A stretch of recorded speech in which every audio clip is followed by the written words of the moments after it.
Alright, hello everyone. So this is the Gods Twilight Part 1, the Light and Dark Realm. This is the first set of stages that comes out with the release of the mode in the Fury of the Sand World patch. So let's just jump right into it here. So first I want to do a TLDR, because I know some of you are like, oh, I don't want to watch a video that's like 30 minutes long, and you just want to know what you have to build. So this is the section of the video for you. I'm just going to tell you straight up what is going to make your life easier, what you should start building. So for the first stage, you want a strong cleansing healer. Licorice is the best one. Liana and Close are all both very good as well. You want Emmerich built. Emmerich is very, very good. I mean, if at this point you don't have Emmerich built, what are you doing? Emmerich is really good. You know, he always opens up all kinds of cheese strategies, so you want Emmerich built in general, even if he wasn't needed here. SP Narm also makes things a lot easier, even though she's also useful in a later stage, but just worth noting, SP Narm is definitely worth building for a lot of PvE stuff. So for stage 2, you want a solid dispel or buff stealing DPS. So for many players this is going to be Elwyn. Lewin can work, Oliver can work, even someone like Himiko can possibly work. The point is that there's going to be a boss that buffs himself a lot and you want to get those buffs off of him. So someone who can dispel, someone who can buff steal very consistently would be very, very useful. Second thing you want is probably a tank who has undispellable buffs. So someone like Albedo or Vargas or even SP Grenier. There is a mechanic that requires you to have a certain amount of buffs on yourself, and since we know that this mode does not allow you to have generic stat buffs from the faction buff, this can actually be kind of hard to do. So these tanks can be quite useful just for that purpose. And finally, you want some long-range mages. Light of Genesis is the obvious one here. Lucretia. Both these are just really commonly used long-range mages that many people have built, but even units like Kaguya and Ashmir are good here. You can even use like Gustav. I would say Young Jessica is usable on this map as well, but sometimes her bringing herself down can cause all kinds of problems. Although her exclusive does help out with that a little bit, so it's not that big of a deal. Stage 3, you want to have Juggler or Kayura built. There's some AoEs coming out here and it just makes things a lot easier on you if you have someone that can heal after an AoE. So obviously that's Juggler and Kayura. Now you might be thinking that Elma might be useful as well. She can be, but I think sometimes her positioning is a little bit awkward. I also personally recommend some very, very powerful single target DPS like Sherry, Brenda, or Rio, people who can act again or just hit very, very hard.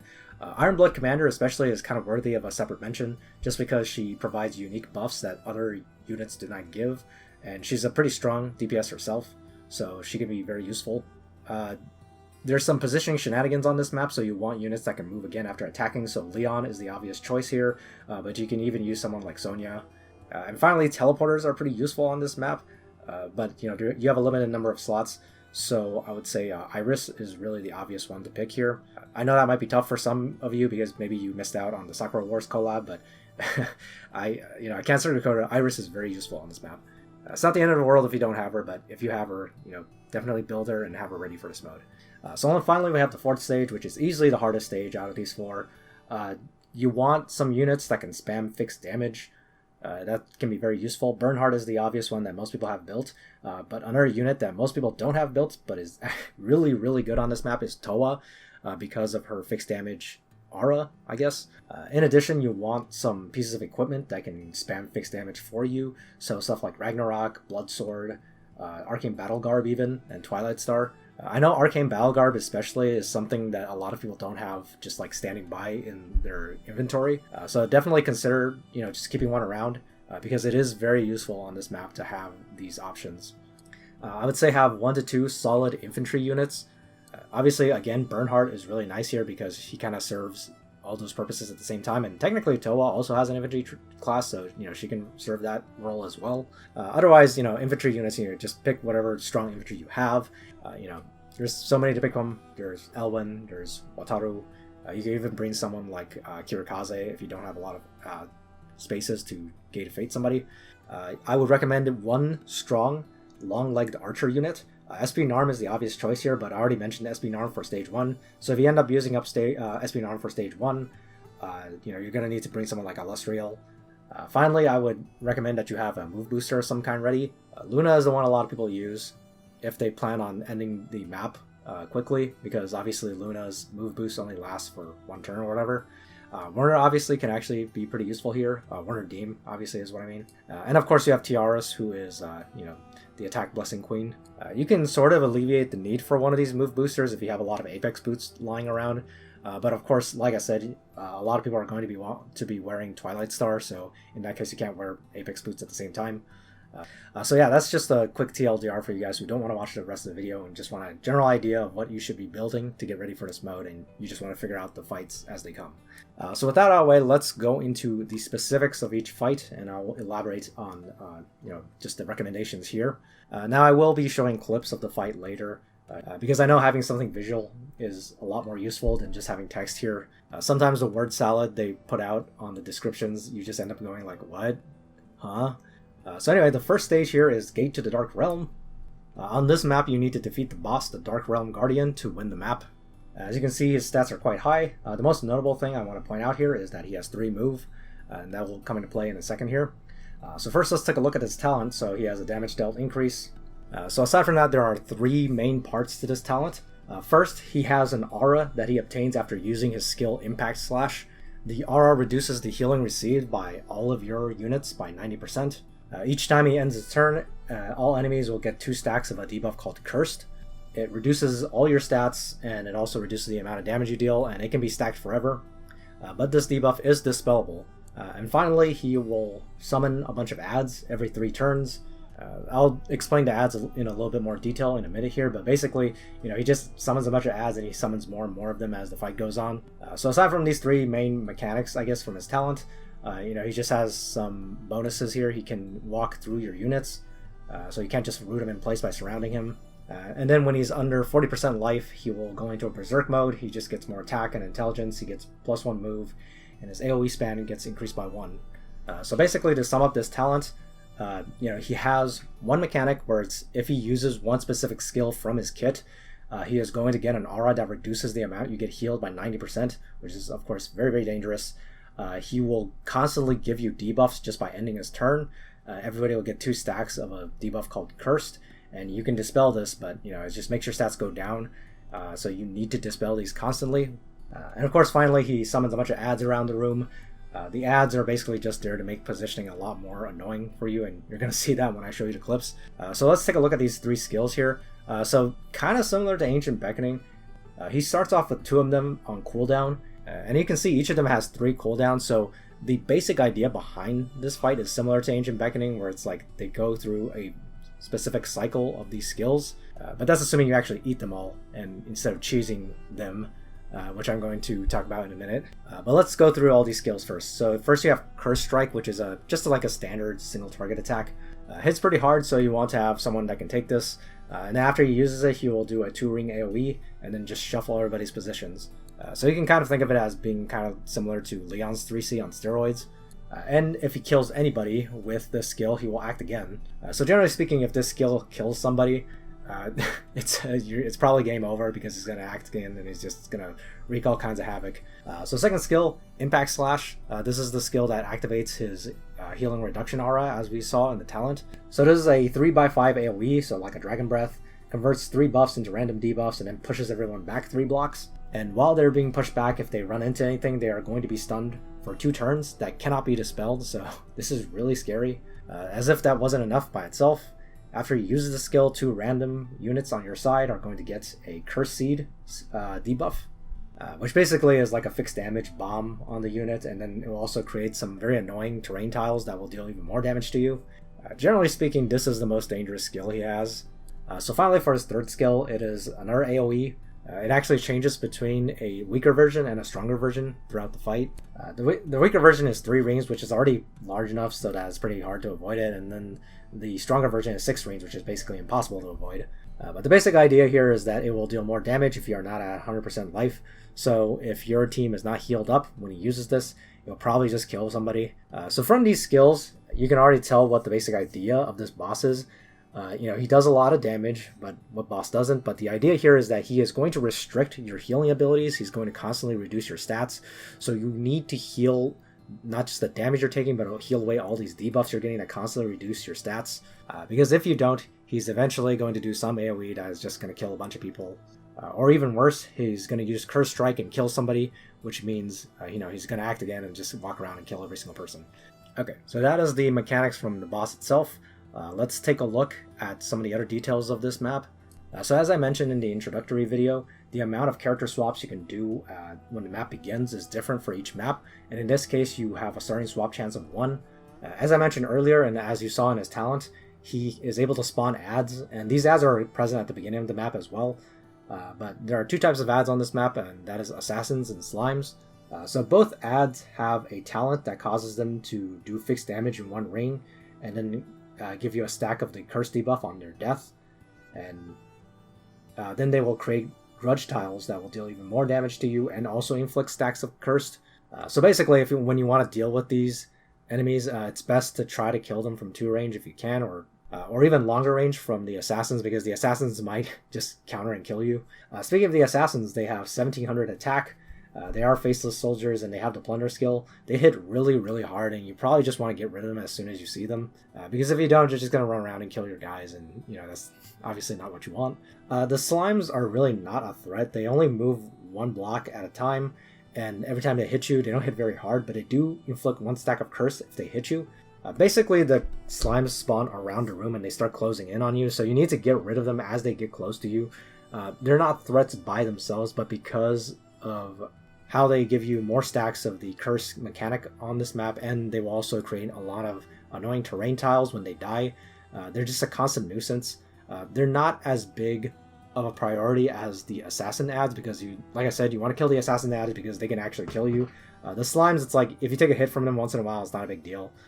But there are a lot of them, and they can be pretty annoying as the map goes on. So in addition to the 5 deploy slots you have and the 3 reserve slots, I guess, you're also provided with a bishop ally. The bishop himself really can't do that much.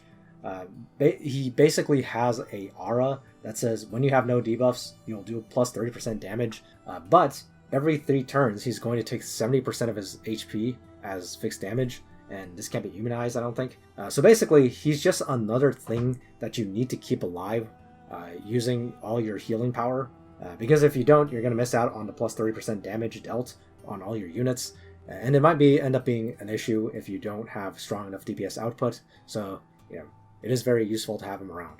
Now the bishop himself isn't totally useless. He does have a heal strengthen skill, as you can see here, which of course counteracts the healing reduction given by the boss himself. And he does have the cleanse skill, so you can have him run around and kill slimes once in a while if you want him to. But otherwise, like I said, he's a unit you want to keep alive just so you can get the bonuses from having him alive. So the special mechanic on this map is indeed the curse stacks that I've been talking about. As mentioned before, these give minus 5% to all your stats, and then damage dealt minus 15% for each stack. As I mentioned in the introductory video, each map is going to have a special mechanic like this, where if you put units into reserve, it will continue to tick down in its duration while those units are resting. So if at some point you feel like one of your units is getting overwhelmed by just how many curse stacks you're getting, you can swap them out and just let them rest. But obviously, since the boss is constantly inflicting curse onto your entire party, and there's just all kinds of other stuff on the map that are giving you curse stacks, you can't just rely on putting units into reserve to get rid of it. You are going to need to heal people and dispel. So speaking of that, let's talk about the actual general strategy of dealing with this fight. So as we outlined earlier, this boss and the ads will constantly apply this curse debuff onto your units, and there's all kinds of effects that create these grudge tiles that also affect you with more curse stacks and also just deal damage to you in general. Also, the boss is doing all kinds of healing potency down on you, so this fight is just a huge healing check, right? And you're being annoyed by this spam of debuffs and terrain tiles. So because of all of this, Licorice is one of the most useful units in this fight. I don't think I need to explain that too much. You bring her with her exclusive helm. She can spam mass heal over and over and throw out the occasional 3C. She doesn't have any cooldown on mass heal, and she will overwrite any of those grudge tiles as well. So she's just like perfectly fit for this fight.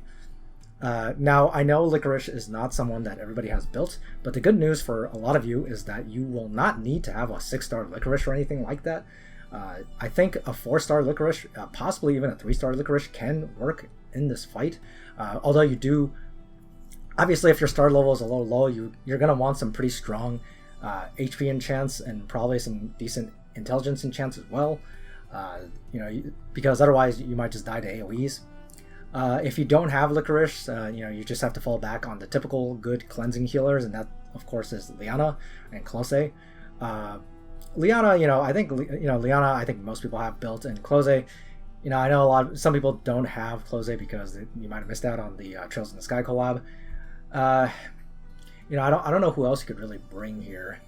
I think Wheeler can sort of work, but the positioning is a little bit more difficult with Wheeler. Overall, I think you just want to pick 2 solid healers that can remove debuffs constantly and just have strong healing potency. Licorice makes this fight a lot easier, as I said, but she's not a hard requirement.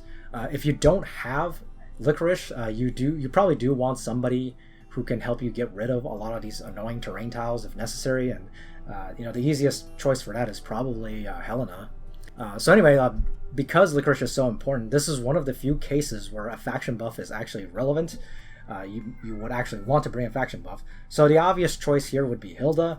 Not only does Hilda buff Licorice, but in case you do get hit by his knockback, Dragon Breath AoE or whatever, Hilda prevents knockback. That is immunizable.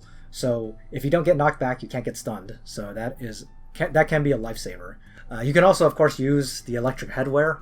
That's pretty useful. So if you don't have Hilda to buff Licorice, Licorice obviously has a lot of factions you can play from.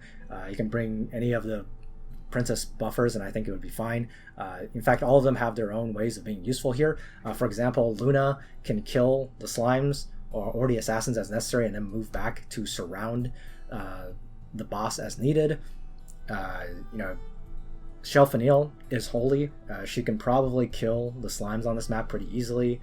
Ares is just, Ares is same thing as Luna. He has move again after attacking stuff, so he can help kill the ads and then move back to the position you need him to be in. I think the only Licorice buffer I wouldn't recommend is Bolzol. I don't think Bolzol is really that useful on this map. Plus, I think it's worth noting that Hilda and her knockback prevention is not necessary because of the next point, which is Emmerich. Emmerich makes this fight a complete cakewalk. Because the boss only has 3 move, you can just put Emmerich next to him and then just surround him, and then he just gets locked down. And because of the way enemy AI works in this game, where they don't really cast AoEs unless they have more than 1 target to hit, you can pretty much just avoid the impact slash attack the entire time. So if he doesn't do his AoE, that means a couple things. First of all, it's probably the most disruptive move out of the 3 moves he has. It also doesn't put up his healing reduction aura, so it makes this fight very straightforward. You just surround him and you just beat him down, and have Licorice heal people, cast her mass heal every turn and then cast her 3C when appropriate. That can keep your units mostly healthy, especially if you have what is it, I forgot the name of the staff that removes debuffs. It slips my mind right now, but if you have that staff and you have Licorice and she just casts mass heal every turn, it's pretty easy to keep your team healthy enough to survive everything.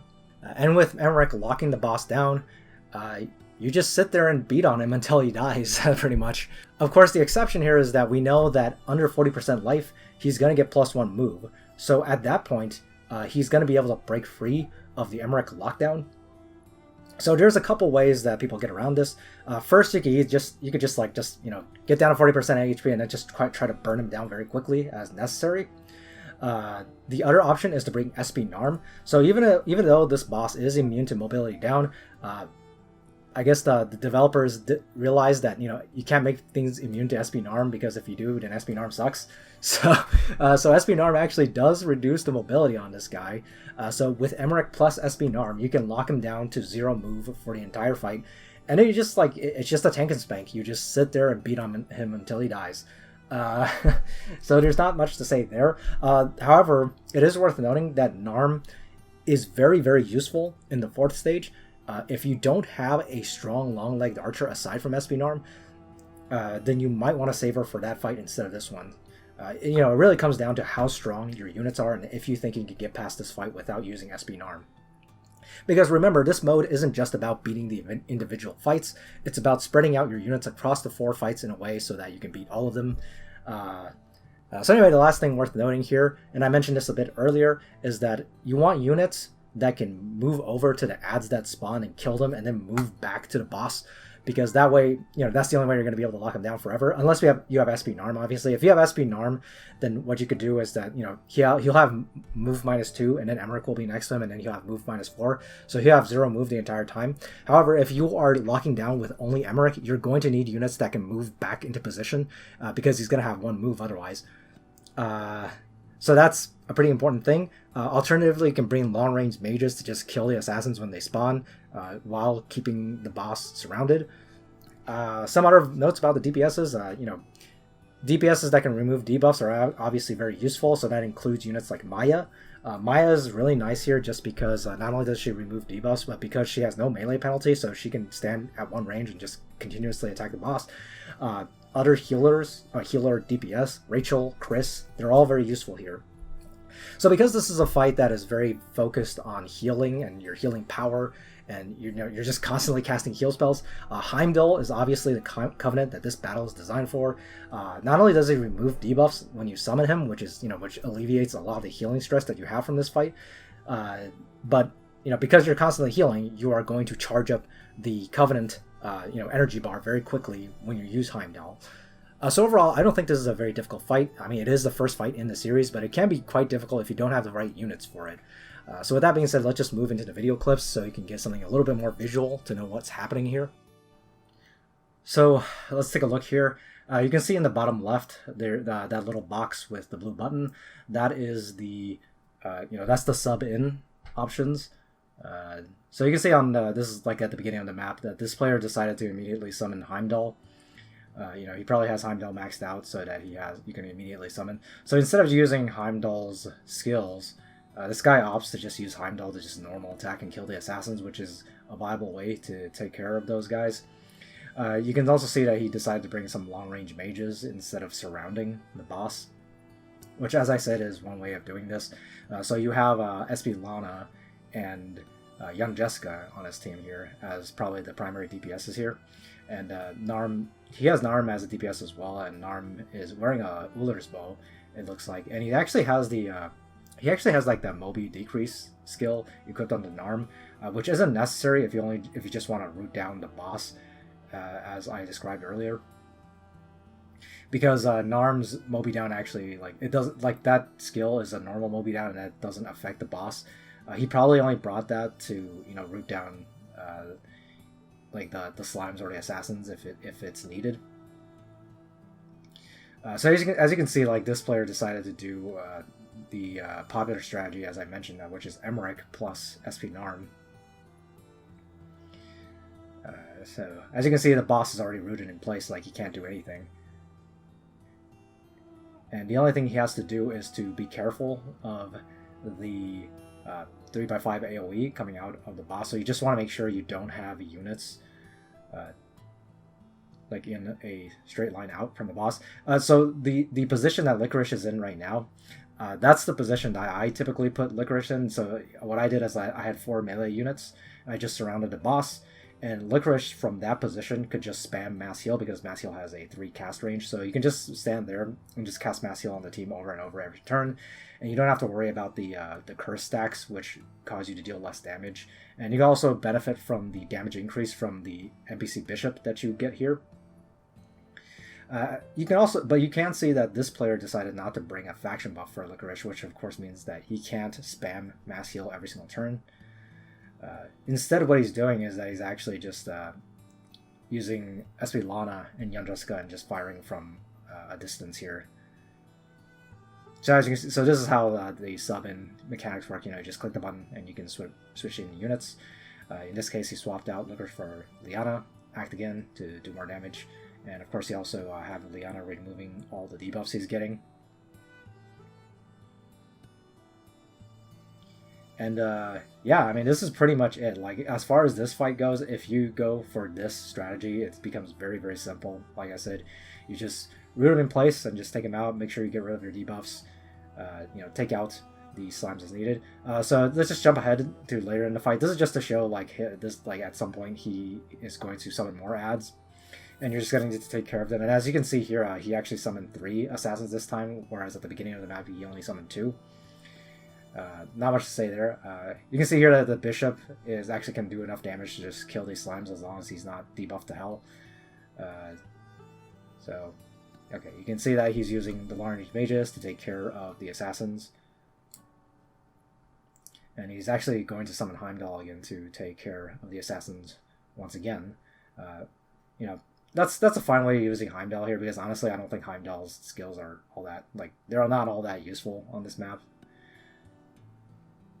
So he move Emrakul away, and he brought Ullr's bow on Narm, probably specifically so that he can snipe the assassins from a distance and not have to worry about their counter, because the assassins hit pretty hard, and if you try to attack them from 2 range, you might just die.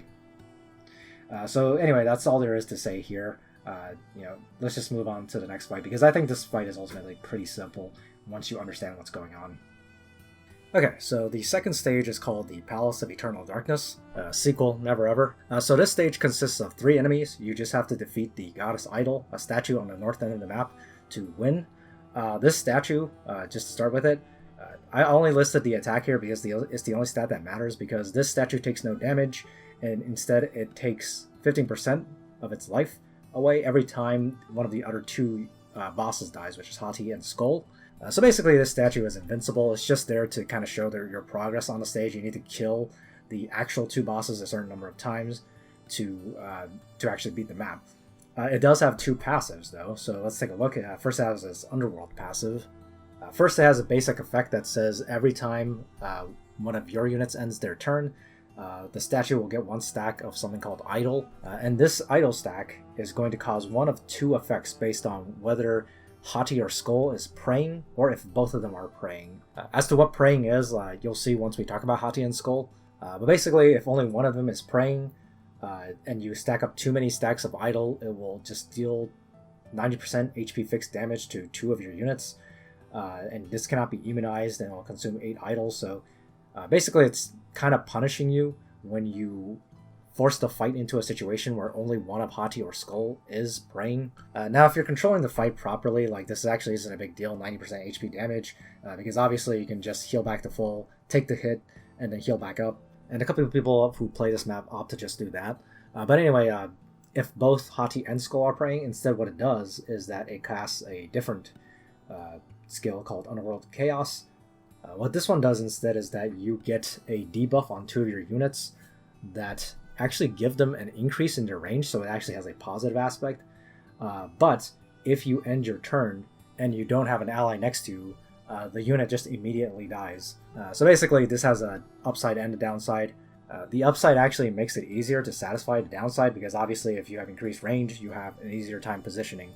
So obviously this first passive from the statue is encouraging you to have both Hati and Skull praying at the same time, rather than having to fight in a situation where only one of them is praying. But that sort of extends into the second passive called Soul Lamp. So it says if both Hati and Skull are praying, and they will both have shields at this point, and you'll see how that works later.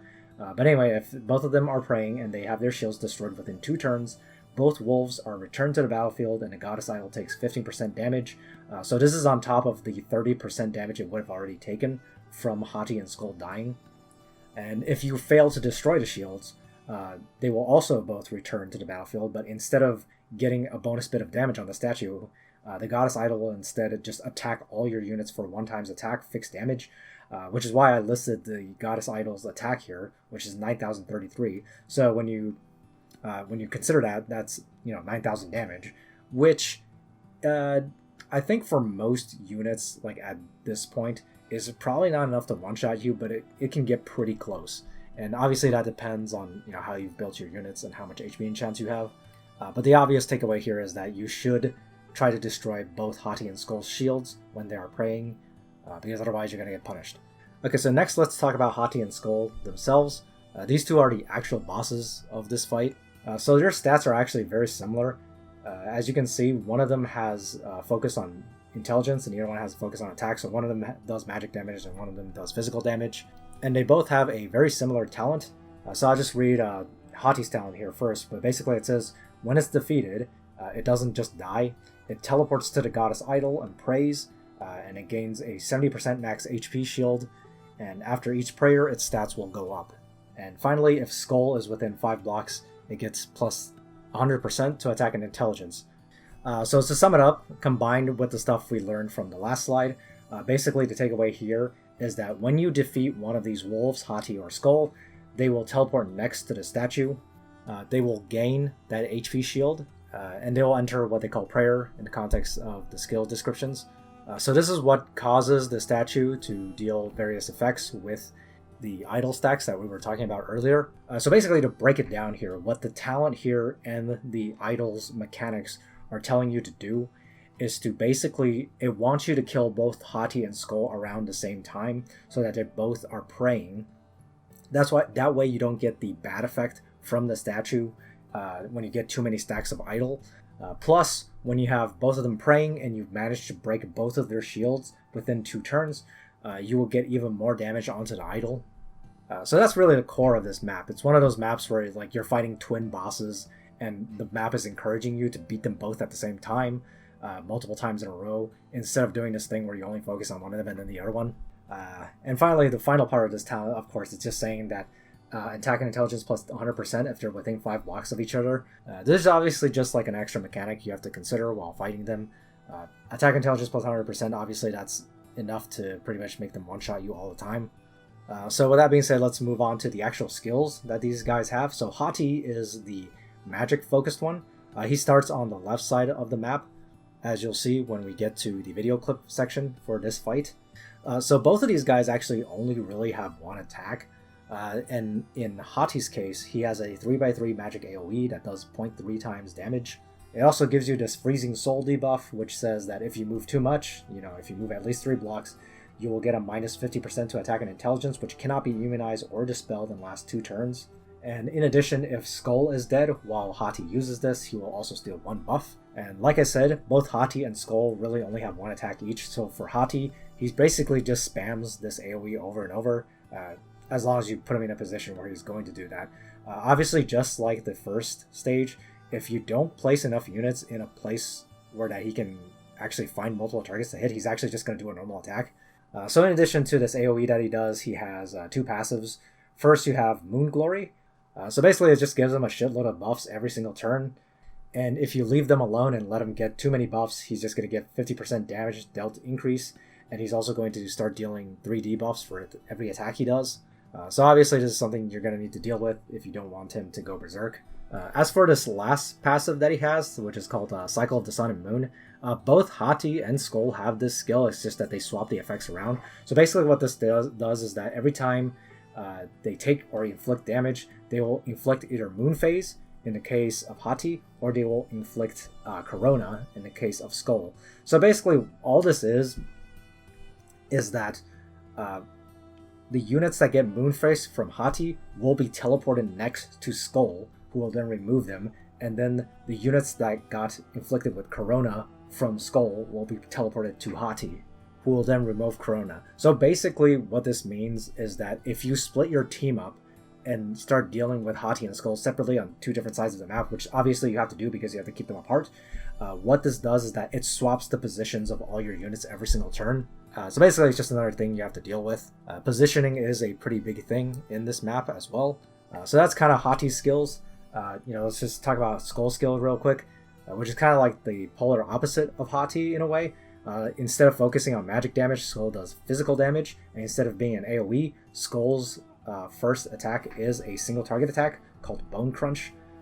And whereas Hati gave you a debuff that says if you move too much you're going to get punished, Skull has a debuff here from Bone Crunch that says if you don't move enough, you're going to get punished. So what it does is that it does 80% fixed damage to the unit that got inflicted with it, but it gets reduced by 15% for each block moved. Aside from that, Bone Crunch has a physical attack portion, which is a 1.6 times damage attack, dispels 1 buff, and then inflicts 3 debuffs. And if he manages to kill the unit with this skill, he's just going to act again. So if you allow Bone Crunch to kill somebody, it actually just sets off a chain reaction and it might just wipe your entire team, because it's just going to use Bone Crunch, kill all of your units, act again, just run to the next guy and use Bone Crunch again, act again, run to the next guy and use Bone Crunch again. So obviously this skill right here is pretty much just your tank check. So finally you have the Grand Sun passive on Skull, which as you can see here, it says when Skull is fighting anybody with less than 3 buffs, the unit will attack twice, and then after battle inflict move -2.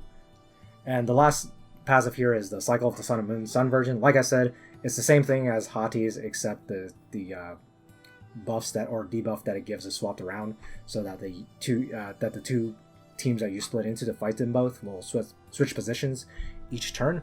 So just looking over these skills, you can see that they kind of have synergistic skills that kind of work off of each other, and the fact that they teleport you to the other guy each turn is where the challenge of this fight comes from. So I know just like reading it out loud and just putting it out there is kind of confusing, so if you need to pause the video and just like look back and just kind of process it, that's fine, because this is one of those cases where it's just like a Yu-Gi-Oh card where it's just like I have no idea what's even going on until you read it 2 or 3 times. But for now I'm just gonna move on in the video, and I'll talk about how to deal with it later, of course. So just a couple more details about this fight. The starting swap chances you get are 5, so you can swap up to 5 times at the beginning of the map. So this map is a little bit more encouraging of you to swap a little bit more often. There are no other adds or allies on the map, so at least you don't have to deal with those. You just have to deal with the mechanics from the 3 bosses themselves. And the special mechanic here, such as the word, the special debuff, I guess, is the Freezing Soul debuff and the Bone Crunch debuff. There's really not a whole lot to say here other than the fact that if you get one of these debuffs and you realize like, oh, I can't actually move the amount of blocks that I need to make sure I don't get the bad effects from them, then you can simply sub the unit out, right? Like I said before, you can't completely rely on just subbing units out, but it's just something to fall back on if you ever run into that issue. So now I'm just going to go into the general strategy for this fight, because I know it's a little bit confusing, but maybe once you talk about the strategy, it's a little bit easier to understand. So in this fight, as I mentioned, your positions are constantly getting scrambled around because you get teleported around, and you need to move a certain amount of blocks, which means your units got to be running all over the place. And you not only that, but you need to move to the statue so that you can fight Hati and Skull while they have their shields up next to the statue, and that's like a little bit distance from where they start. And you'll see what I mean by that once I get to a video clip.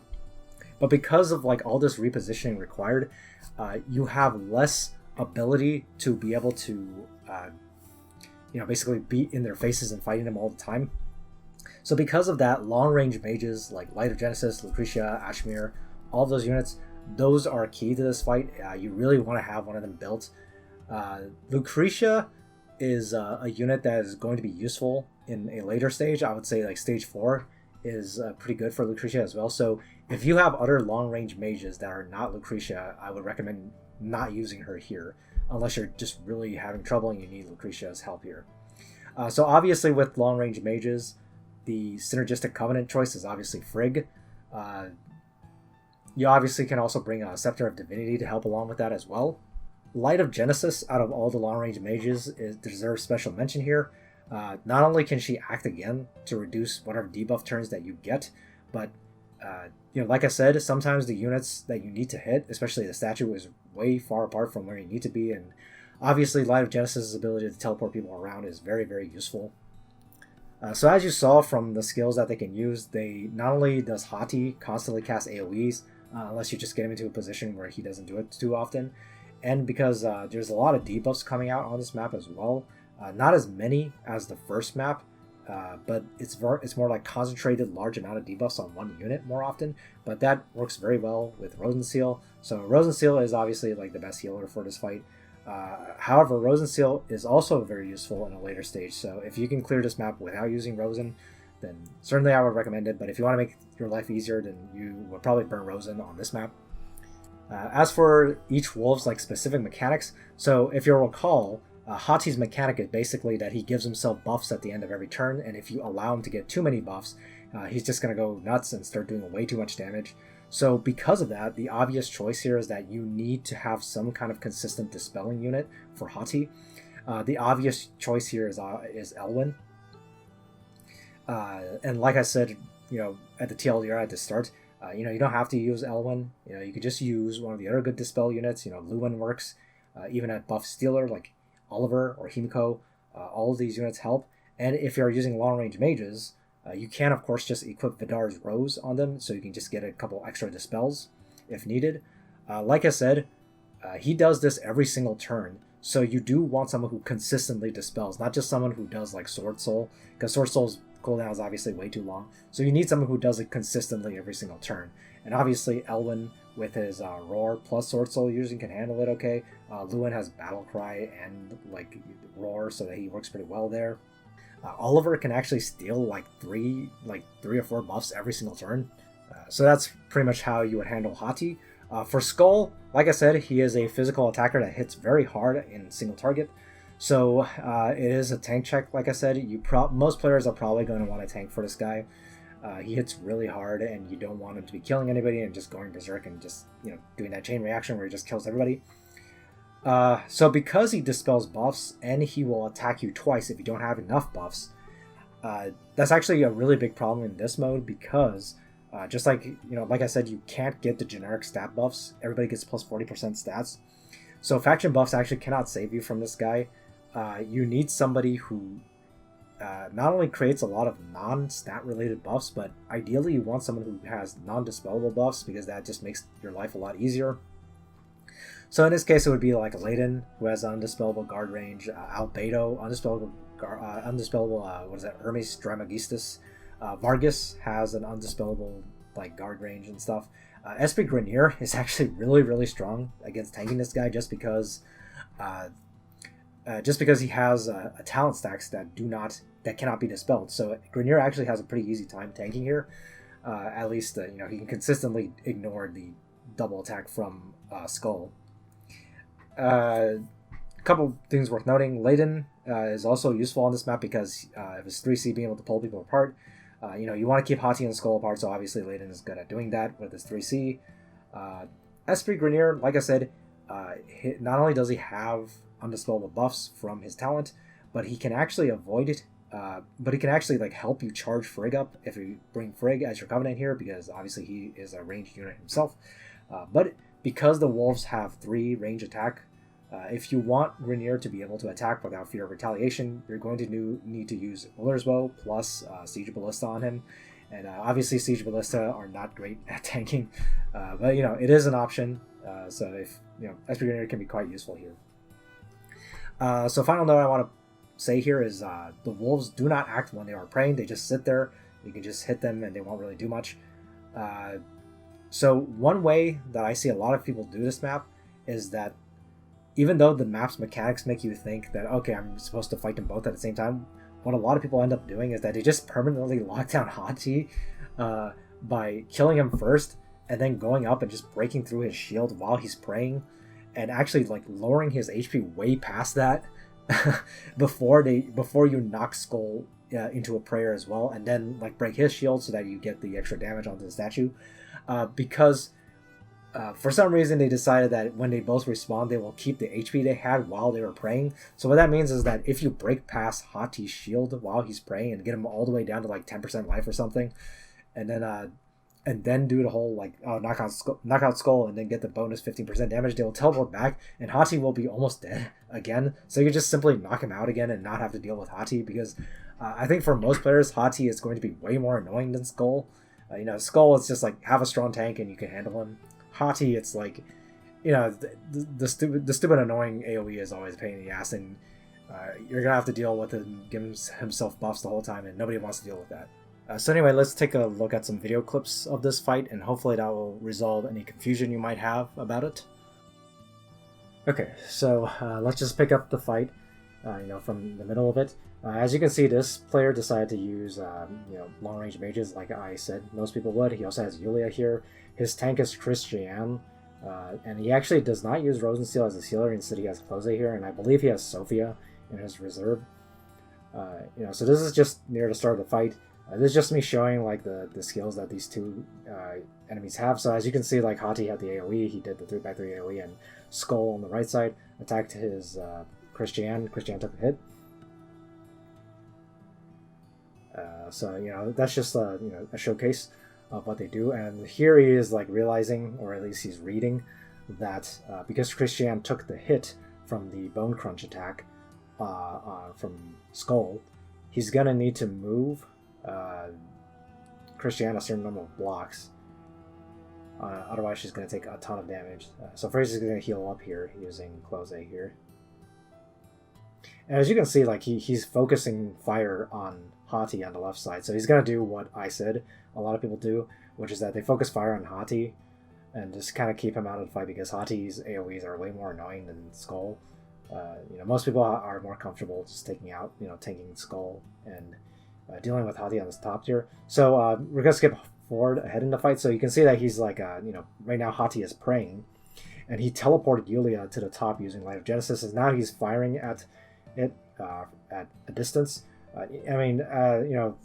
This is pretty much the reason you need long-range mages on this map, is because, like, as I said, these bosses, they're going to teleport from the bottom part of the map up to the top part of the map, and it's just kind of annoying. This is just showing that, like Christiane, when she moves and she has the Bone Crush, she's going to take some damage. And right there, you also saw that the statue did the 90% damage because of the 20 stacks of idol he got. So now at this point, jumping forward, he is going to defeat Skull. And you can see that Hati is at very low HP. He stood there and whittled down his shield and got him to very low HP before he decided to knock out Skull. So now he's going to have to deal with Skull's shield, which is going to jump ahead, and this is going to get rid of the last bit of Skull's shield, which is what you want to do. As you saw earlier, you also saw that when he had both of them praying, the debuff he got increased the ranges of both Light of Genesis and Lucretia a great deal. I should also note that he actually took on a great deal of risk by teleporting Yulia up there alone, because and right here, just real quick, like you can see that he is going to take out Hati just immediately after they teleport back down, so he doesn't have to deal with Hati again, as long as he just repeats this over and over. But as I was saying, like, he was taking on a bit of risk by having Yulia up there alone, teleported up there, because as mentioned, the idle buff that gives you +2 range also makes it so that you die if you're not adjacent to somebody when you end your turn. So if that buff got stuck onto Yulia, she would have just died immediately. So that's actually, that's just a risk that this player decided to take on. I guess he decided, like, okay, whatever, if Yulia gets inflicted with it, I'll just use my Clock of Forgiveness. But, this is something worth noting. Anyway, there's not a whole lot left to say here. He's pretty much just going to repeat this pattern over and over until he beats the boss. So yeah, just like the first map, once you figure out how you're supposed to approach this map, you can turn it into a pretty simple and straightforward map. So with that out of the way, we can move on to the third map, I think. Okay, so now we have the third map, which is the Forest of Shrouded Night. Once again, you have to fight a boss. You defeat the boss, the Mystic Korax, to win the map. This boss notably has 7 range and 0 move, so he doesn't move around. But he just uses his skills. He goes in a cycle with them, like similar to an Ancient Beckoning fight, but he does have 7 range, so that means he's going to counter attack you, so be careful about attacking into him. So if you look at his talents, this sort of breaks down the main mechanic of this fight. So it says at the start of each turn, he will move to utter gravestones in a counterclockwise order and apply a corresponding countdown effect onto 3 enemies, which of course means your units. It cannot be dispelled or immunized, and then it elaborates on the countdown effect here. So when the countdown effect ends, or if the target dies, the associated effects of that countdown effect are activated. And after you take action, if you have a countdown effect and there are allies within 2 blocks straight line out from this unit, you will transfer the countdown effects onto these allies. And but if there's only 1 turn left, it will not be transferred. So I'll get to the gravestone effects in a second here, but basically what you have in this fight is a bunch of time bomb effects, essentially, that get placed onto your units, and you have to pass them around, or you can pass them around onto units that are straight lines out from you. So basically you have to do a lot of positioning shenanigans on this map just because of these countdown effects. As to what you're supposed to do with them, I'll get to that in a second. First, let's talk a little bit about the skills that this boss has. So first you have this Magic Fog attack. This is just a map-wide AoE, and then 2 units get healing effects received minus 80%. Not a whole lot to say here. This is just like, basically it's a HP check and a healing check, like so many of these fights have. The second attack here is called Death Knell, which is a 3x7 AoE. 0.5 times AoE damage, so hits quite hard. It reduces all countdown effects by 1 turn, but it also gives damage dealt plus 100%. So there is like a give and take here. If you get hit by this, obviously the countdown effects go down, and pretty much all the countdown effects are negative. So don't be you don't want to be playing around with that. But you do get damage dealt plus 100%, and basically you can abuse this to try to kill him faster if you want to, but obviously you're putting yourself at risk if you get the countdowns too low and you can't handle it. In addition, if you have only 1 turn left on the countdown effect, the turn count is not reduced, so it doesn't just immediately activate, and instead you will also get damage dealt plus 300% and not just 100%. Now, as you'll see in a second, these countdown effects, if they activate, a lot of them are just like instant wipes. So the damage dealt plus 300% here is basically to allow you to save yourself in some ways. It's also if the boss is near death, you can try to use this to just take him out. But usually I don't think you're going to be playing around with this effect that much. Finally, you have this heavy hit skill. 7 range, single target attack, 1.5 times damage, and inflict cannot move. The last 1 turn cannot be immunized or dispelled. So it's a pretty standard single target attack. It really shouldn't be killing you, but it does root you down in place, which is the problem. Obviously that means that you cannot move around a unit that gets hit by this if they also have countdown effects, and then you're going to have to position units around that unit to make sure you get the countdown effects where you want them to go. Let's just talk about these countdown effects real quick. So there are 3 gravestones around the map, and you'll see it once again when we get to the video clip. You'll see it.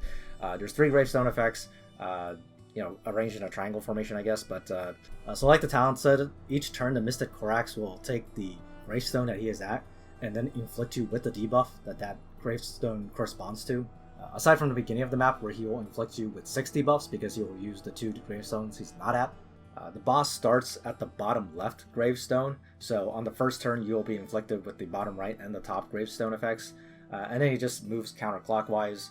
So the bottom right one, once it activates, it will reduce your defense and magic defense by 20% for 1 turn, can be stacked, cannot be immunized or dispelled, and has a countdown of 3, and it goes down if Korax is under 65% HP.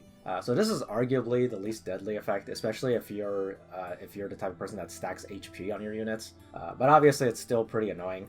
The top gravestone makes it so that the person who activates it will deal 12 times attack plus intelligence fixed damage to all allies, cannot be immunized, countdown of 3, 2 if Korax is under 65% HP, and 1 if he's under 35% HP, and you cannot pass it to summons.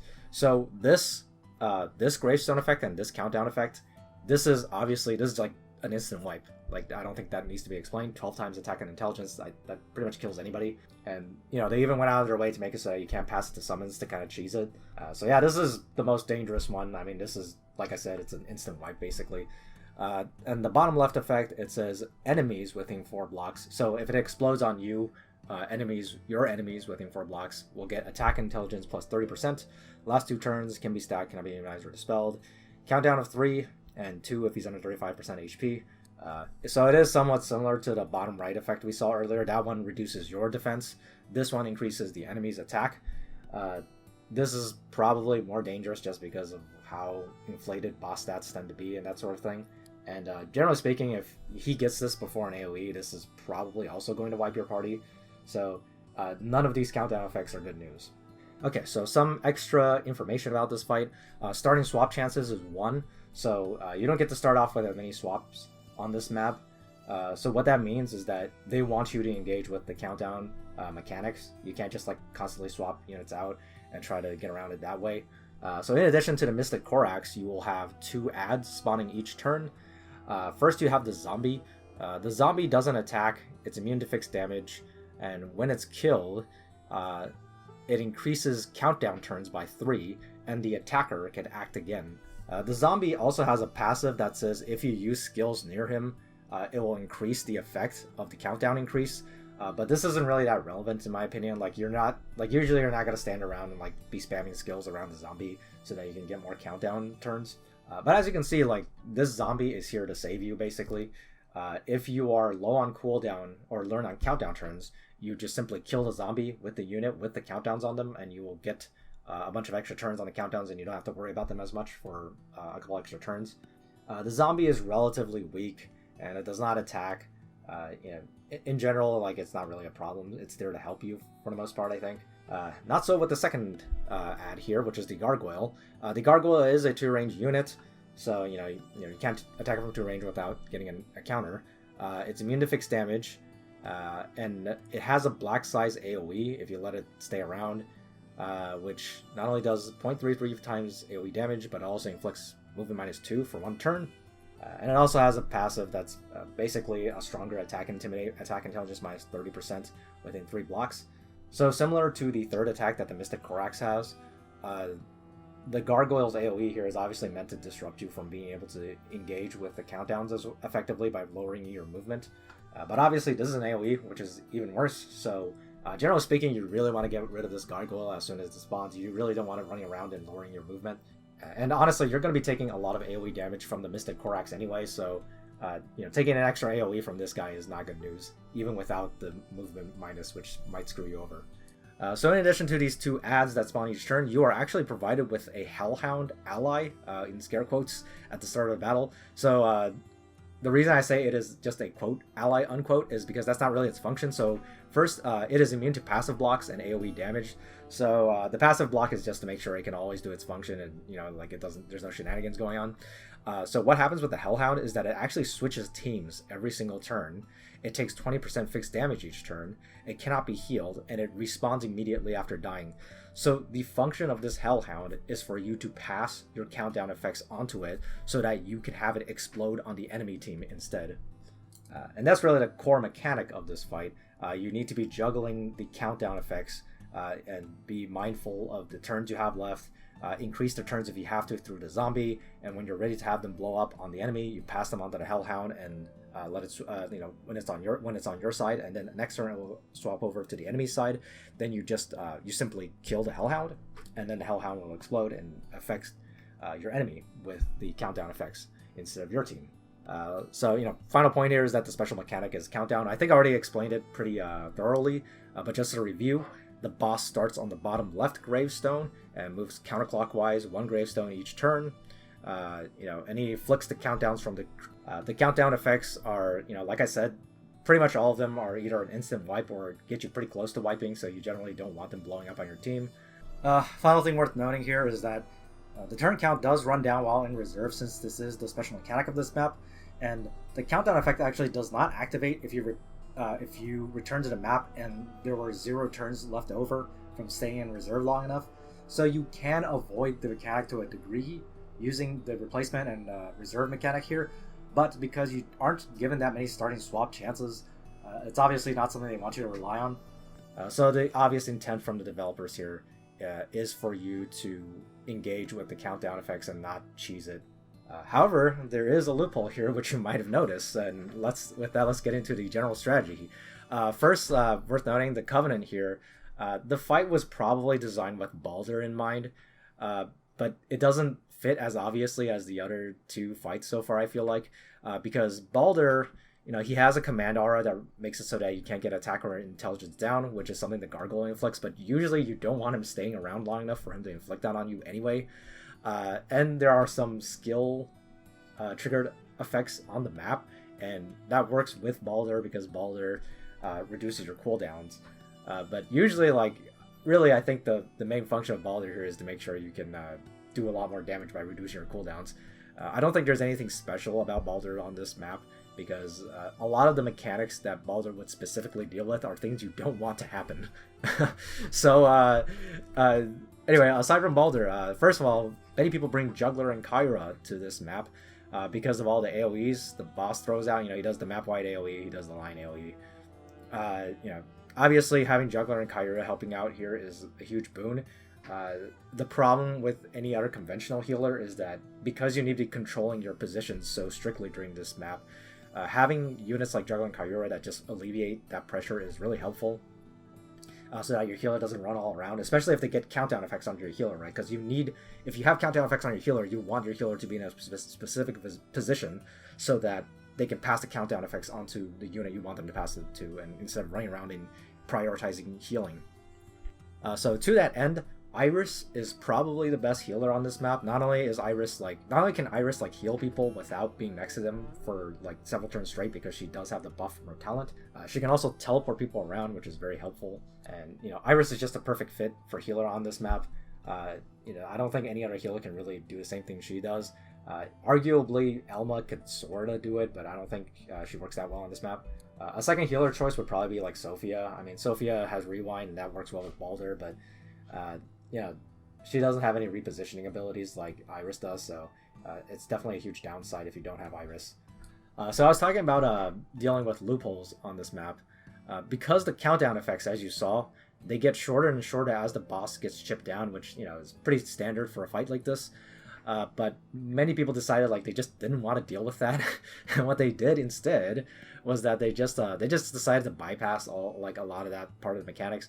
They just played hot potato with the countdown effects and just stacked them onto a single ally across like dozens of turns until you have like dozens of these debuffs on just one unit, and you just extend them using the zombie indefinitely.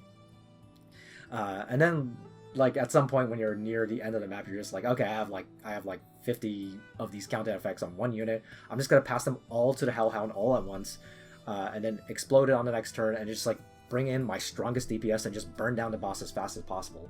And that seems to be the most popular strategy for this, because it's the one that avoids the mechanics the most, which, as we know, is something that people who play this game typically try to do. Nothing against that. That's a perfectly valid way to doing the map. So because of that, you want to bring units that can just burst down a boss very quickly. So units that can act again, like Brenda, Shaltir, or Sherry, are all really strong here. You can also bring like the strong like single target DPS like Rio, like the units like that.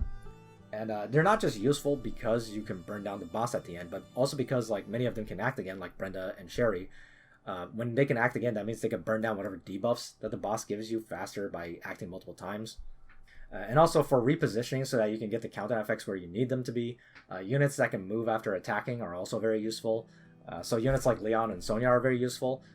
A lot of players decide to use Leon or Sonya or any other unit that can move after attacking to be the one to carry all the countdown debuffs and be the one that kills the zombie. That way you can carefully position them so that they don't constantly pass the countdown effects all around, and it can become a headache if you do that.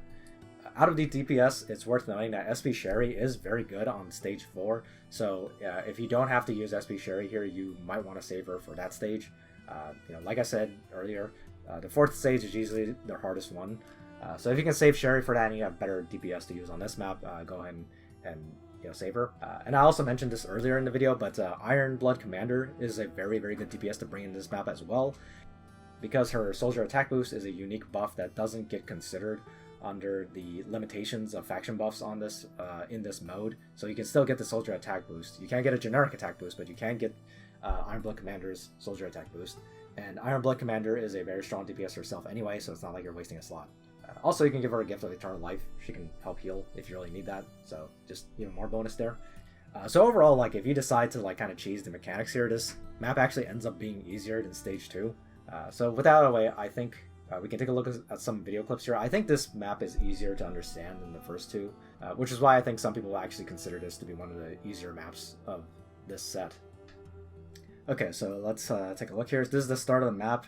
And you can see that he starts on the bottom left, and he's going to apply the bottom right and top debuffs first, and you can see that happening right now. Okay, so that's just the beginning of the map, and you can see that he put 6 debuffs on all the units. So this is just like his first attack. This is the Magic Fog attack, map-wide AoE. This player decided to bring Kyura to alleviate the healing a little bit. This is his second attack, his Breath AoE. He doesn't have any countdown effects here, so you can't see it being ticked up, but that's what it does.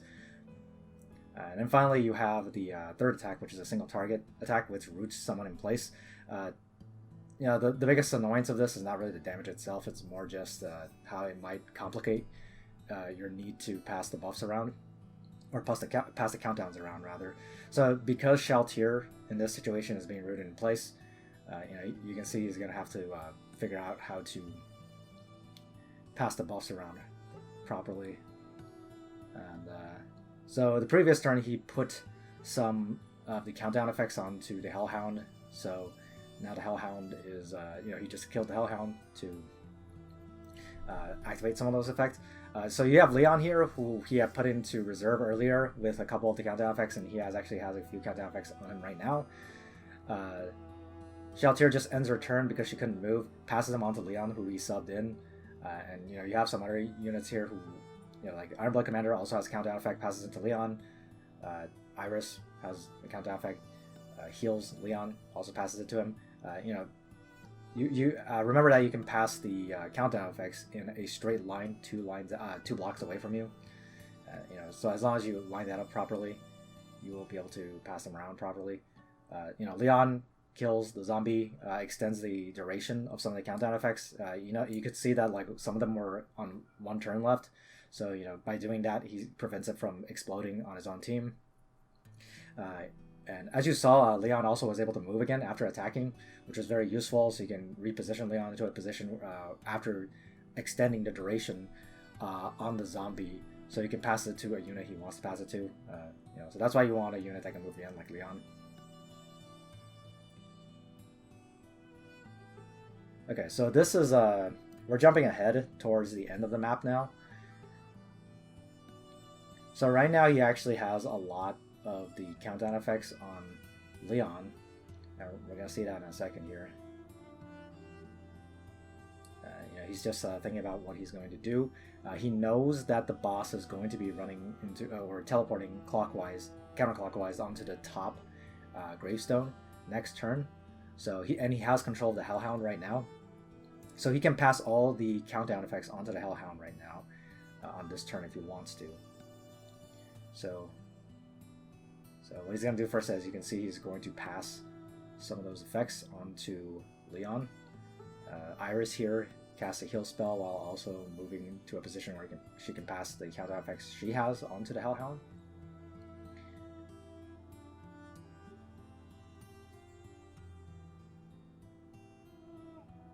Okay, so here he's just taking care of the gargoyle because you really don't want him around and giving you a hard time.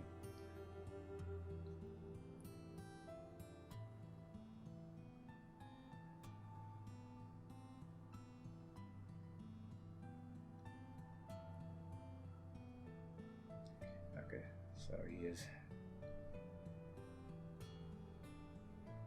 So he's. This is towards the end of the map, so he's getting ready to set up his like big attacks versus the boss. So he deploys Rio here.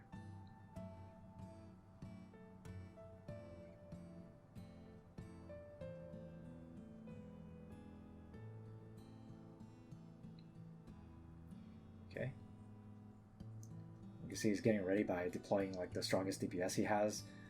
Also Shaltir, who can act again if he needs her to. You can see Shaltir has 1 stack of her Blood Frenzy already.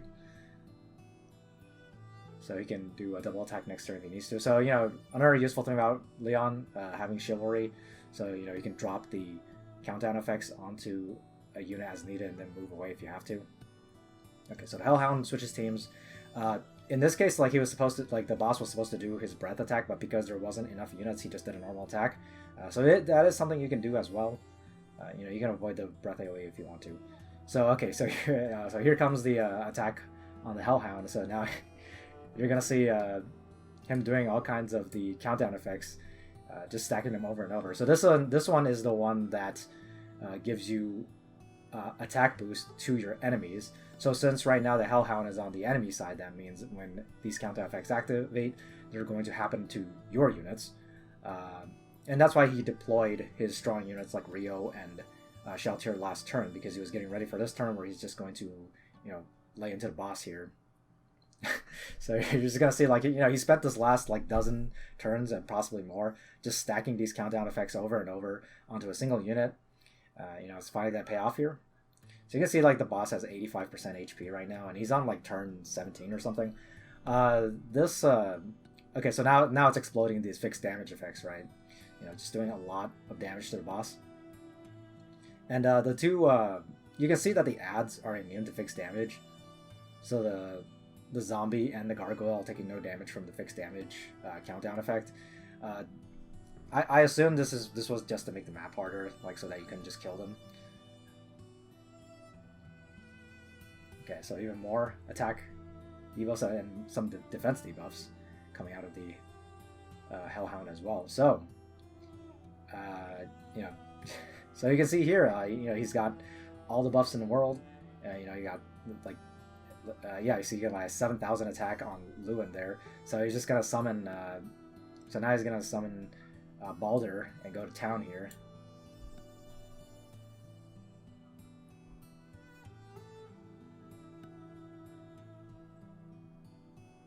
So another nice thing, of course, is that if you were using your skills before this turn, you know, Balder automatically lowers your cooldowns so that you're pretty much ready immediately.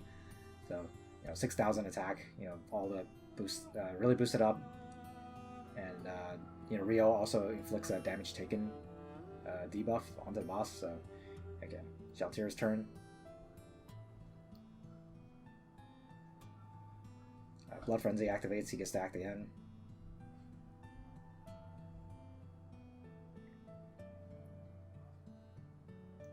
So, just doing a crazy amount of damage here, as you can see. 7,000 intelligence on the Iron Blood Commander there.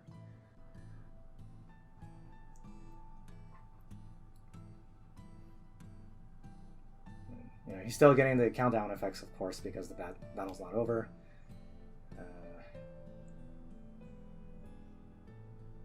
Okay, so he's also going to swap in his units now. You know, as you saw, like he has a fair number of like switch-ins saved up over the course of the map. So he had 6 just now, and he used up 2 of them. So as you can see here, you know, just in a single turn with all these countdown effects being stacked onto the boss, he was able to lower him from 85% to under 20%, we're going to see. Yeah, it's like there's really not much left for him to do here. I mean, he still has to handle the boss at low HP for like maybe 1 or 2 turns, but he's going to be able to kill it next turn without much problem. So that's pretty much this map in a nutshell. Like, it's pretty easy to take care of it once you understand how to position properly. So yeah, I mean, once again, this is probably an easier map to understand than the first 2. So once you understand what's happening, pretty easy to clear. Okay, so now let's do the final map here, which is the Marsh of Despair. And this is far and away the hardest map out of the 4 that they added. You know, but once again, it is a boss fight against the Hope Harvester, which is an aquatic unit similar to Scylla. So the defense stat here is going to be higher than displayed if you let her stay in water, which is what she starts on. She has 2 range and 3 moves, so you know you can't outrange her if you're only a 2 range unit. So one of the reasons this stage is much harder is it's kind of confusing from the mechanics alone.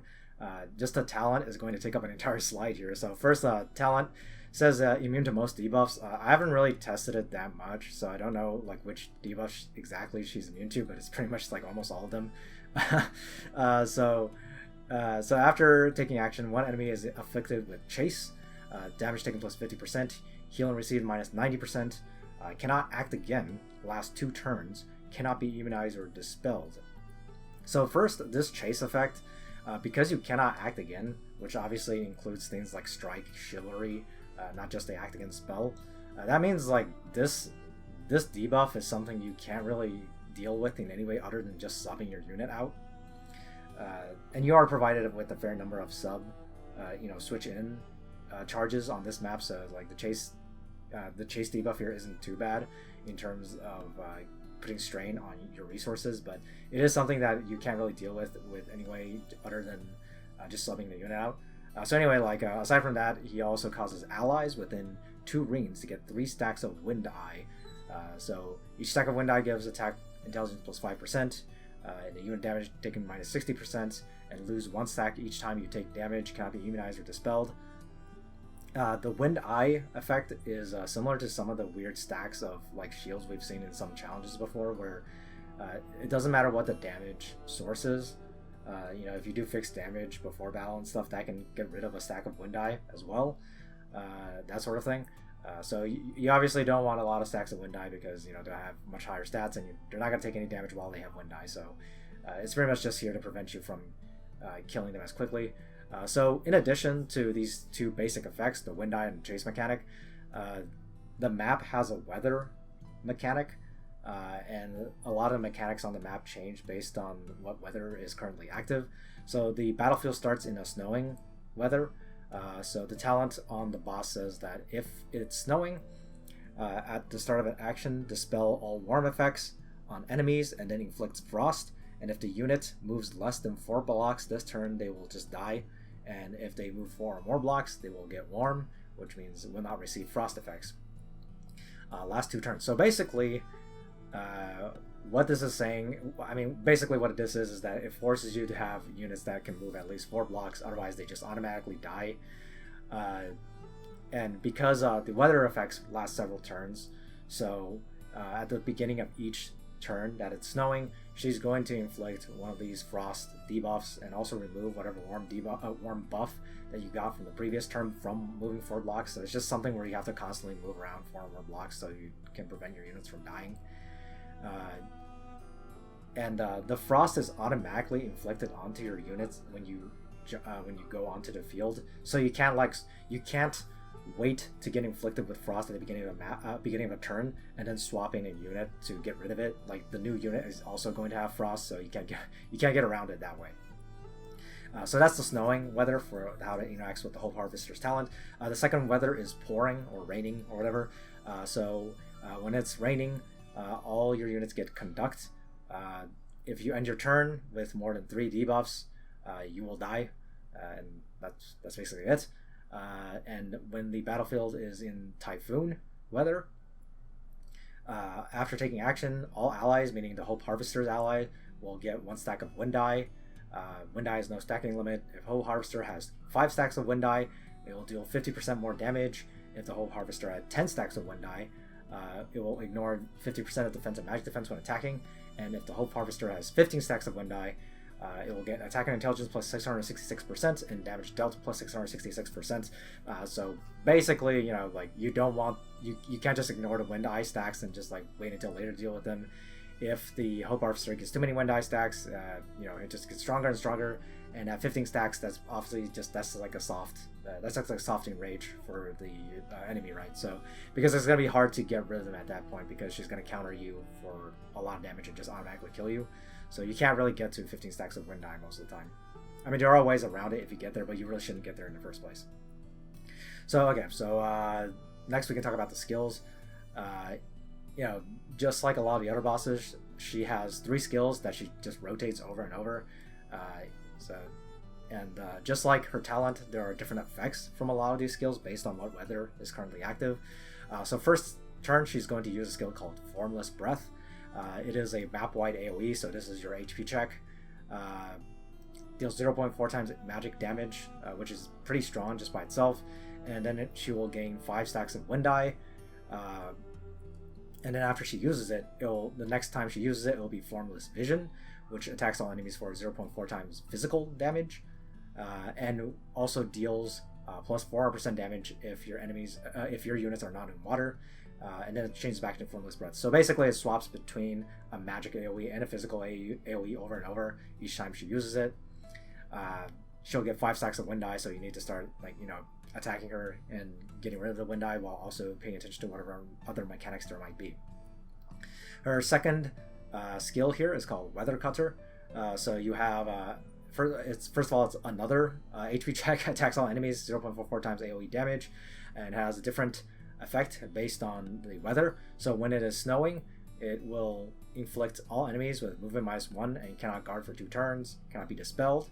And if the enemy is not in a snow pit, which I'll explain in a second, but basically there are tiles on the map, and in this case, if you are not in a snow pit, instead of getting movement -1 and cannot guard for 2 turns and cannot be dispelled, you'll instead get cannot move and cannot guard for 2 turns, which obviously is worse. Cannot be immunized or dispelled. So the former one actually can be immunized, but it just can't be dispelled. And the second one, if you are not in a snow pit, cannot be immunized at all either.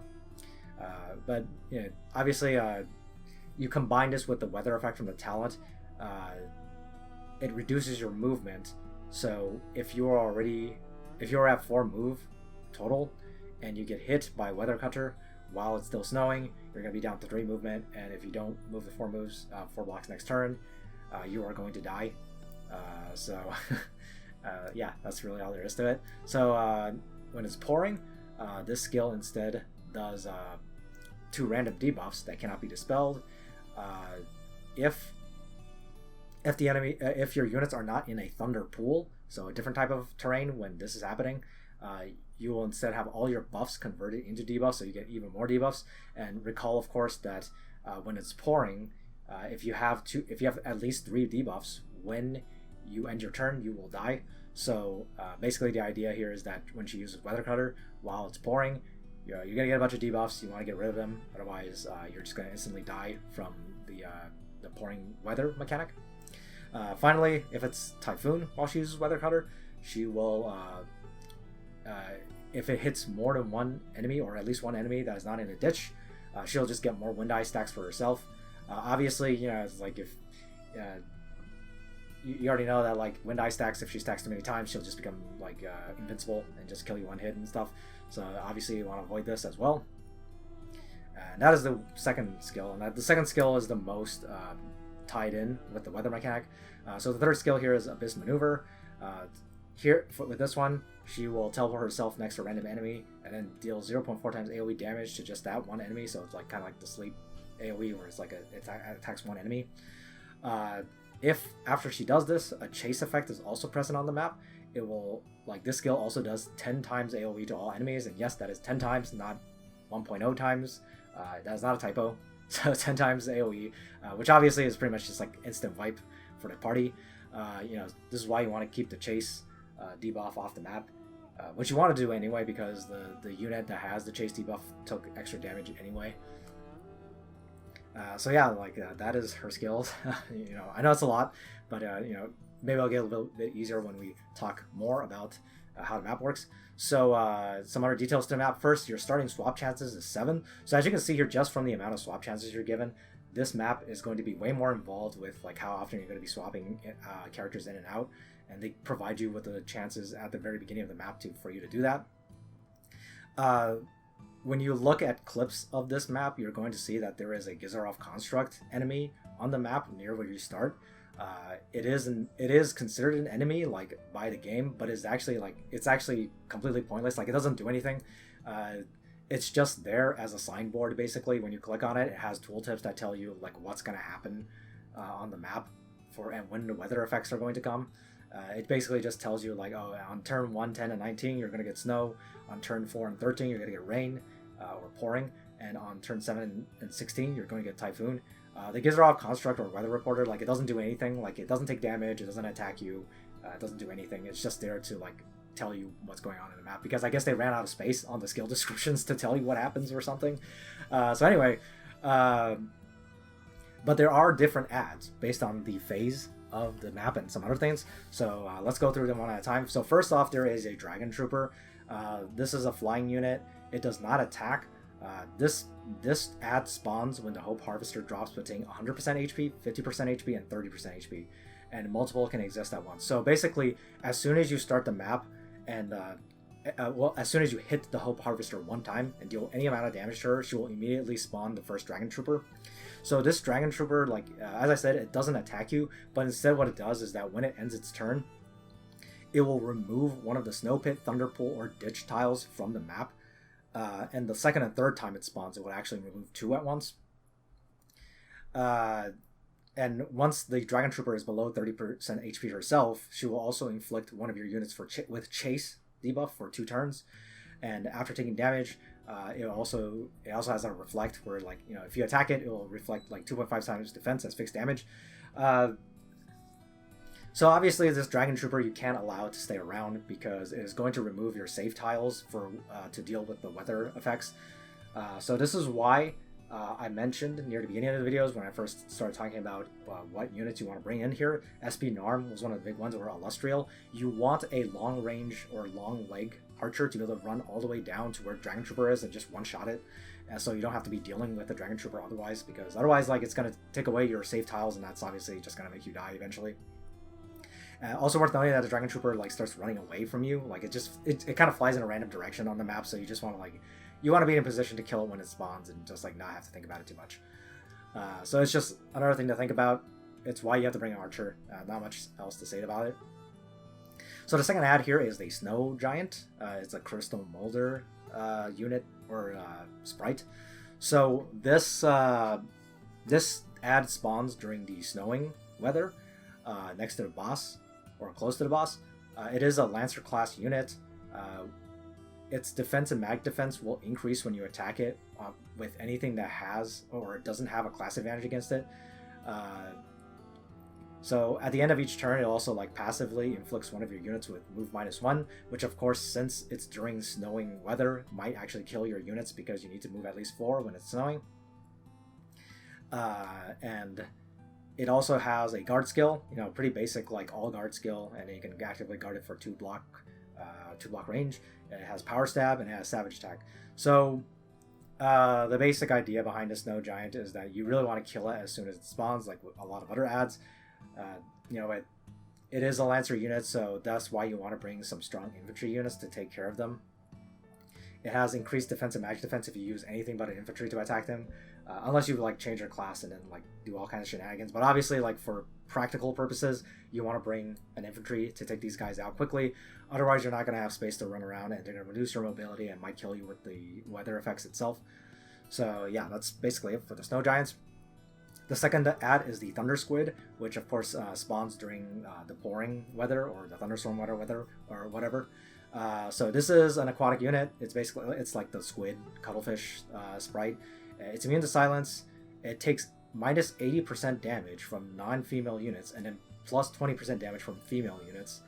It has Tidal Surge, the tentacle skill, and a 1.3 times single target attack that inflicts attack and intelligence minus 30%, skill minus 50%, and also transfers all debuffs it has onto the target. So if you'll recall, during the pouring weather, you are going to be punished if you have any amount of debuffs on your units. So since this inflicts debuffs, it also does the stupid tentacle attack and pulls your units all around, does all kinds of debuffs, annoys you, and it's also kind of annoying to kill because it is an aquatic enemy. Once again, you want to get rid of these guys as soon as possible, and in this case, you need some strong ladies to be taking these guys out. This is why, like, some people recommend keeping SP Sherry until you get to this map, because SP Sherry is pretty good at taking these guys out. Runs over to them and attacks them twice if necessary. That's really all there is to say about it. Like I said, it synergizes well with the pouring weather that's going on during this. If you get too many debuffs, you're going to die. So finally, during the typhoon weather, Whirlwind Bird spawns, which is a Harpy sprite. Once again, this is a flying unit. It's immune to silence, it's immune to curse wounding, and it's immune to heal reversal. So if you attack it, or if it attacks without getting guarded, it will restore its own HP. And just like the Dragon Trooper that spawns at certain HP intervals, this one actually steals or gets rid of your defensive like terrain tiles, like your snow pits and stuff. And it also gives Wind Eye to allies on the battlefield if you let it stay around too long. So once again, this is another unit you want to be taking out with your archer as soon as possible. If you can't handle it, then just stay away from it. It will actually, unlike the Dragon Trooper, this one actually does come to you because it's trying to attack you with all kinds of attacks. So just make sure you get rid of it before it kills too many of your defensive tiles. So the special mechanics here are the chase debuff from the boss and the debuffs from the ads. So the debuffs from the ads, of course, include the move -1 from the Snow Giant, like the attack and skill debuffs from the Thunder Squid. Obviously, you can swap out to try to avoid these mechanics a little bit more, and with the chase effect, you kind of have to swap out. When the Hope Harvester uses the Abyss Maneuver skill, if you have chase on anybody, that's kind of an instant wipe because you take the 10 times AoE damage, so there's really no way to avoid that other than just swap your unit out for the most part. Like I said, the debuffs from the ads are like the mobility down while you're fighting a Snow Giant, the mobility down and the attack and skill debuffs when you're fighting Thunder Squid during the rain. These are obviously meant to trip you up and make you get punished by the weather if you don't take care of them quickly enough. I know that's a lot to take in, but let's just talk about the general strategy, and hopefully you can kind of figure it out as we go, because this is one of those things where there's so many mechanics going on that I understand that it's kind of confusing how it's going to go until you actually see it in action. So first, like I said, there's really nothing you can do about the chase mechanic other than to just swap your unit out, whoever gets inflicted with chase. So aside from that, a big part of this map is the Wind Eye mechanic. As I mentioned before, you have to shave them off using whatever means necessary, and like I said, you don't have to. It doesn't have to be in battle damage to get rid of the Wind Eye effects. So you want to do all kinds of fixed damage ticks in and out of battle to try to get rid of as many Wind Eye stacks as possible. So obviously this map is kind of designed around the Covenant Thor. Thor, when he drops his hammer and you attack near the hammer, you get all those fixed damage lightning bolts, and those get rid of Wind Eye stacks. You know, as I mentioned at the beginning of this video, one of the most powerful units on this map is Toa, because she gives a aura that makes everyone have fixed damage before battle. So that is why Toa is very useful on this map, to just to get rid of the Wind Eye stacks. Bernhardt, like I said, is obviously very useful because he has Rupture. In addition, you want to not be lazy and equip your characters with as many fixed damage ticks as possible, as long as you can still survive mechanics while using these items. You know, Ragnarok, Bloodsword Hunting, Arcane Battleguard, Twilight Star. Just bring whatever fixed damage you can bring. Like I said, you want to shave off the Wind Eye stacks, not just because you don't want them stacking too much so that she just automatically wipes your party, but obviously, like, if you don't get rid of the Wind Eye stacks, you're never going to do damage to the boss. So, you know, that's really the main thing you're going to have to deal with. As I mentioned a little bit earlier, you want some kind of archer on this map to get rid of the flying ads that spawn, so they don't just start eating up all your terrain. The first obvious recommendation is SP Narm. Second nomination would be Illustrial if you have her built. Alicia would also work in case you have her built, which most people don't. This is why quite a lot of people who played this map just saved SP Narm for this map, because there's still a lot of players who don't have Illustrial started up. There's plenty of players who don't have Alicia started up. And there's not a ton of other options available for archers that can reach all the way down to those flyers immediately when they spawn. So in addition to a solid archer, you want 1 or 2 strong infantry units to take out the snow giants as quick as possible, so they don't start annoying you with all their Moby down, and you know, they protect the boss as well. Obviously, Bernhardt is a great choice here because you are already bringing him for his fixed damage.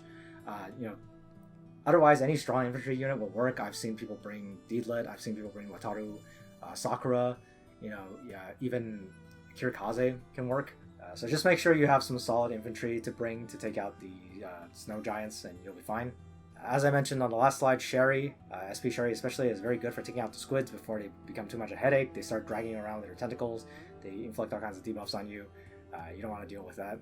Rosalia is also good here. I mean, Rosalia is good on any PvE map, but it's worth noting that her exclusive is actually pretty useful on this map because there is a fair amount of water tiles, which is going to make it kind of annoying for a lot of the cav units, but Rosalia has her exclusive to allow her to walk across terrain without penalty as much. But otherwise, Rosalia is good here for all the reasons she's usually good. You know, she keeps her party healthy with her sword. She does plenty of damage on her by herself. So as mentioned at the beginning, during the snowing weather, you need to have units that can move at least 4 blocks per turn so they don't just immediately die. But the problem, of course, is that you might be using Twilight Stars instead of Apex Boots, so you can get a Wind Eye stacks.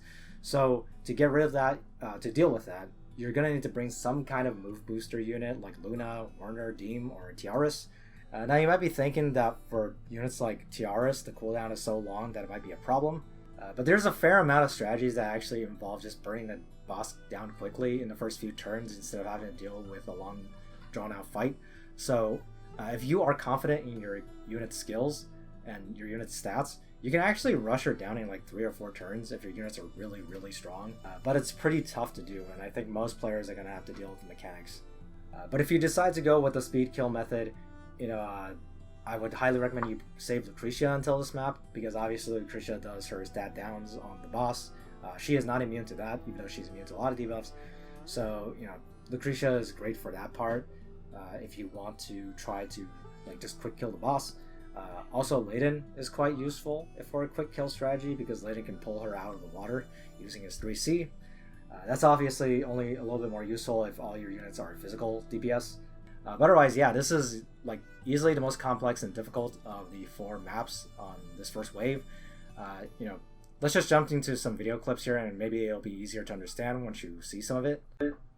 Okay, so let's. This is the beginning of the map, and as you can see, it starts with the snowing terrain, or snowing weather rather. You know, you have the frost giants here. He immediately drops Thor. And you know, it's you know, you might as well drop throw at the beginning and just get a nice chunk of damage on the boss immediately. So as you can see here, you know, once you damage the boss at all, the first spawn for the Dragon Trooper appears. So in this case, this player actually did Archer Luna to take care of the Dragon Trooper. It does a double duty. It also makes it so that he has someone who can boost his movement in case he has less than 4 move for the snowing weather. So this is later on in the fight. This is turn 4, I believe. You know, this is what the thunder or pouring weather is. So this is just a little bit later on again. Yeah, the first move for each of the thunder cuttlefish or the thunder squids here.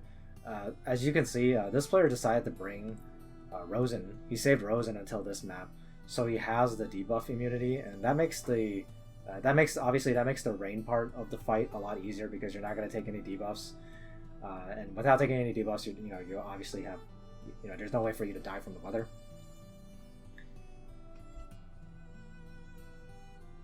So he's attacking the boss again. This is at like 50% HP, so you can see this is another spawn of the Dragon Trooper once again. At this point, he's already taken care of the Thunder Squids. You know, he ran Sherry off to the side to deal with one of them, and then he had Deedlit kill the other one. And remember, you can always swap in units if you need to, and you're feeling overwhelmed and you need to kill somebody.